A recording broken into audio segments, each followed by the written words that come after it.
It has been an enormous week for the Utah Jazz. They've lost some games and stayed on track. Did win one. Stayed on track to hold on to the draft pick and also made the trade for Jaren Jackson Jr. So, the rebuild, we're entering a new phase. Say goodbye to 4 years of tanking after they get done tanking the last couple dozen games here. And then get ready for more winning in the fall. How much more winning is an excellent question. How much more winning depends on multiple things. Does Walker Kessler get signed? How much does he cost? How much money do they have to go get somebody else? We're joined right now by David Locke, radio voice of the Utah Jazz. David, feels like a big step forward was just taken, and the next question is, what comes next? What's the next step in roster building for the next season? You can't even just cherish and enjoy a mammoth, monumental step. You got to know what's next already. Yes, because I know something is next. Be in the moment, David James. Be there. Feel the moment. Be now. Not always yearning or wanting.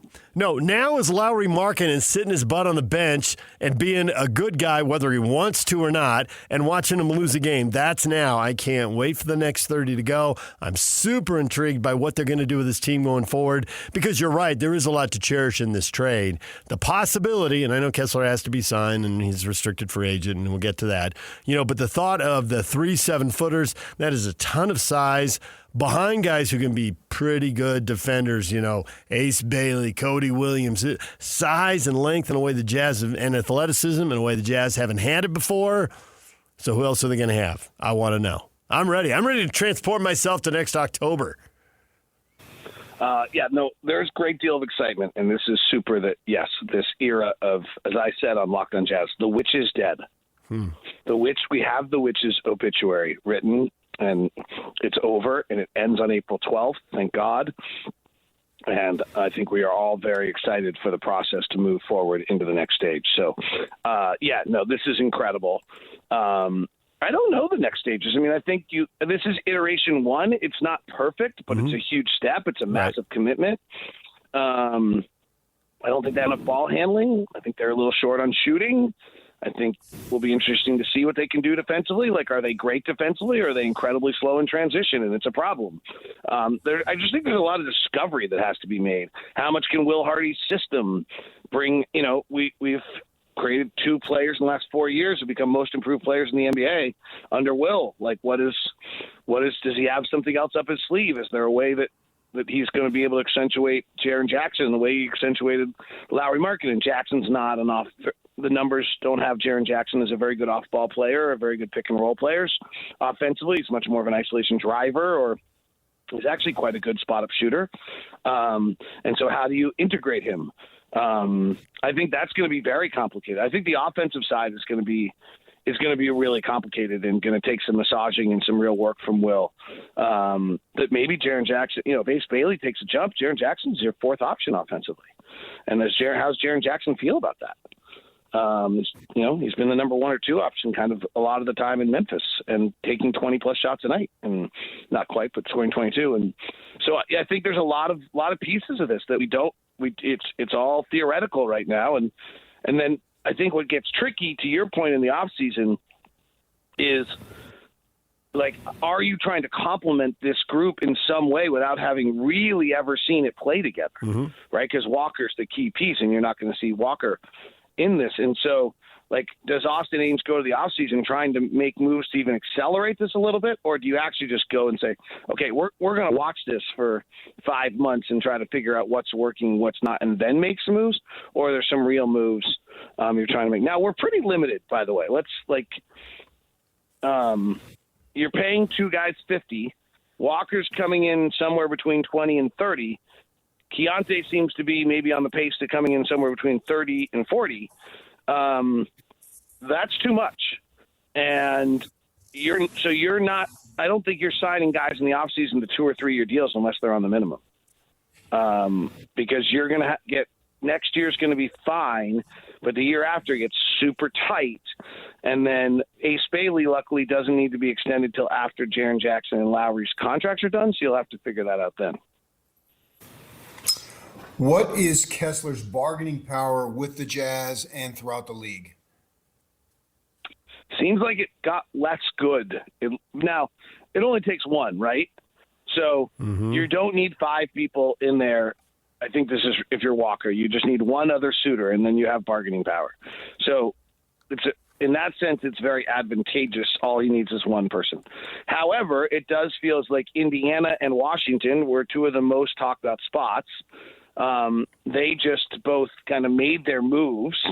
Washington doing the Anthony Davis and Alex Sarr. I'm sure they're not interested. Indiana went and got Zubac, who, I would have to assume, and I read from Chris Haynes, we were involved in those deals. I don't know that we would have taken that deal, but I also don't think that Indiana's doing a deal with Walker unless they know what his number is.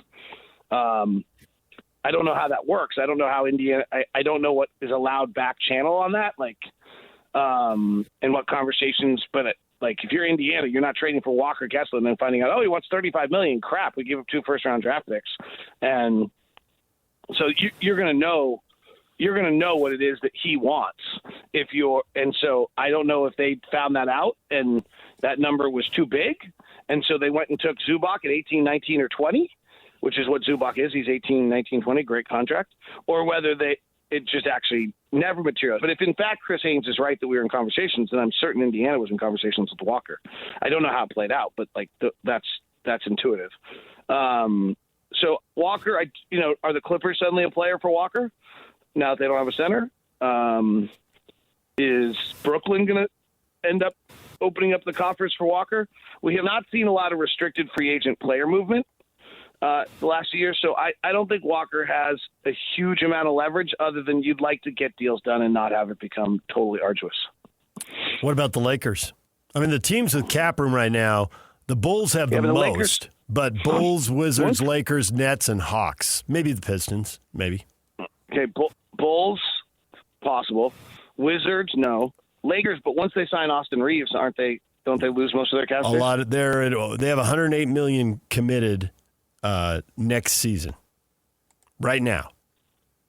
So yeah, I'd have to look what Austin Reeves' number is. Austin Reeves' number. So he's at $14 million with a player option for $15. Him saying, "Forget about the option. I want to get paid." I get that. Right, he's getting 40.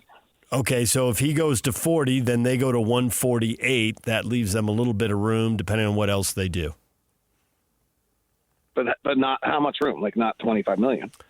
What's the cap? They'd have to jettison. They'd have to find some people move Ayton, right? He's making $8 million, so they could create a little more room that way. I think the cap's projected at 166 somewhere in there. So. Okay. I mean, to your point, there's teams that can do it. There's a little bit of wiggle room. There's 5 or 6, and some of the teams have filled the gap. And no matter what I say this morning, one deal this summer, and then that team doesn't have gap, and it doesn't have space anymore, and somebody else might open up some space. So, right, and Walker's really good. He's a 7-footer that protects the rim. But I also don't know that I think. I mean, maybe his value's less. I mean, that might be the answer. Maybe. Yeah, it's curious. I'm trying to figure out where he fits in all of it. I would rather have Walker than Daniel Gafford, I think. But then I'd probably rather have Daniel Gafford at whatever his number is than Walker at 25. Right. How do you think Markkanen and Jackson will mesh? I think they should mesh fine because defensively Jackson really helps Lowry. Jackson's got to play the 4. Here's the thing on Walker where he's so important. Jackson really needs to play the 4 defensively. Yeah. He's not a good rebounder, and the numbers on Memphis are really different when he plays the 4 than when he plays the 5. He's one of the 5 best isolation defenders in the league. When you go get that 6'11" frame with good decent athleticism and that size and that length, and you try to take him on a switch, that's a bad scenario for the other team. So this is where Jaren Jackson, 1 through 4 switching is pretty great. And then as a secondary weak side defender with, someone goes and puts Lowry in space, which teams do. Lowry's not a particularly good isolation defender. In fact, at times he's been ranked one of the worst. Now you drive and Walker or Jackson's going to be in a position where they can come help. That's That's a pretty mammoth change for the Jazz defensively. Offensively, Jaren Jackson's a really good shooter. Like, he's become that. In the last 2 years, he's 39% on catch and shoots. We always like to have 753s as kind of your number for the most recent 750. His number's at like 500, so you're not totally sure this is real because he was a 33% kind of three-point catch and shoot shooter, but he's been 39% for 2 years now. So, if Lowry's coming off an off-ball screen that we run so very much and they bring in help off Jaren Jackson, I think Lowry finding Jaren Jackson, that's going to give him a lot of looks. He's not a great pick-and-roll big. In fact, he and Walker were like the two worst pick-and-roll bigs they were two of the five worst pick-and-roll bigs in the NBA last year, he and Walker. So, the Jazz are going to have to figure out how to play pick-and-roll for Keontae. But I think I'm not particularly concerned about the offensive match other than how much what you have to do for Jaren to make him feel engaged, right? He doesn't want to become the fourth guy just sitting out there not doing anything. So, does he play some center in the minutes where Lowry's off the floor so that then you're playing post up through him to get him his 5 or 6 or 8, 7 touches a night? Like, that's the only real concern I have on it. I think we lack ball handling, but we don't lack passing. The guys, they're all pretty decent passers. We lack ball handling, though. I thought the plan would be for him to play backup center because as much as I totally agree with you, yeah, he's miscast if he's the full-time 5. But you're playing against backup centers for a few minutes. Part of the beauty of having 3 7-footers would always be having 2 of them on the floor pretty much at any one time if you want. You should be able to pull that off. Maybe for matchup purposes, well, some nights you don't want it. But when you want it, you should be able to pull it off. So it seemed like there would be a role. And then the other thing is, when you've talked so much about injuries, David, and you have talked so much about don't look at how long a guy is in the league, how many years, look at how many minutes he's played. What about the whole thought that the starters who we see playing big minutes right now maybe should be in the 30 to 33 range, and that opens up more time to move different combinations of guys around? Yeah, I think, right, we're talking about everything. I think that's a great point that this all can change so dramatically on one, given one night's twisted ankle suddenly changes everything for 2 weeks. But that's where you probably do need to have another center that's half decent, because if Walker goes out for a while, you really don't want to be rolling Jaren Jackson out as your starting center the whole time. Yeah. So it gets a little complicated in that sense. We all want Jock Landale now. I could really get in the weeds with you here. Lowry plays in 3 stints per half. That's how, if you've noticed this, Lowry plays 6 minutes, sits for 3, plays for 6, sits for 3, unless it's the fourth quarter last night, and then plays 6 more. And so I think it's really interesting of what we do in those 2-3 minute gaps, because is that where you just run the offense through Jaren and get him a bunch of touches? Mm-hmm. We've seen that. So, old school fans know that very well. Why will Antoine Carr take such a small role? Yeah. And when he checked in, you knew exactly when he was going to run, and you knew when they were going to throw the ball to him on the post and he was going to shoot. The very first time down the floor, they force-fed him, and it worked. Yeah. So it could work again. I think there's something to that. Jackson's a really good driver. He's a pretty good offensive isolation player. He's an average post-up player. These are all just based on stats.